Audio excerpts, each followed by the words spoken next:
আগের ফোন কভারটায় এত ভালোবাসা পেয়েছি, তাই আবারও এক। মানুষ বড্ড ভালোবাসার কাঙাল। একটু ভালোবাসা পেলেই ভাবে যে আর একটু ভালোবাসা কিভাবে পাওয়া যায়। আর তোমাদের এই একটু একটু ভালোবাসাই আমাকে নতুন কিছু কাজ করার উৎসাহ দেয়। জানো, আমি যখনই কোনো কাজ নিয়ে প্ল্যান করি, সেই প্ল্যান মাফিক আউটকামটা আমি কখনোই পাই না। কিছু না কিছু ভুল হয়েই থাকে।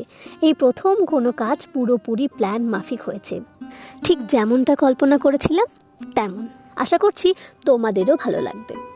এই কাজটার আইডিয়াটা আমার মাথায় বেশ কয়েকদিন ধরে ঘুরছিল, কিন্তু ঠিকঠাক প্ল্যান করতেই পারছিলাম না। তারপর কিছু সাজেশন নিয়ে আমার পছন্দ আর প্রফেশনের মেল বন্ধন করে ফুটিয়ে তোলার চেষ্টা করেছি আজকের কাজটার মাধ্যমে। জানি না ঠিক কতটা সুন্দর করতে পেরেছি, কিন্তু এফর্টস আমি 100% দিয়েছি। তোমরা আমাকে জানিও তো কেমন লাগলো, আর ভালো লাগলে কি করবে। সব সময় কি চাইতে হবে? কিছু কিছু সময় মনের কথা বুঝেও তো নিতে পারো। তো চলো, বাই।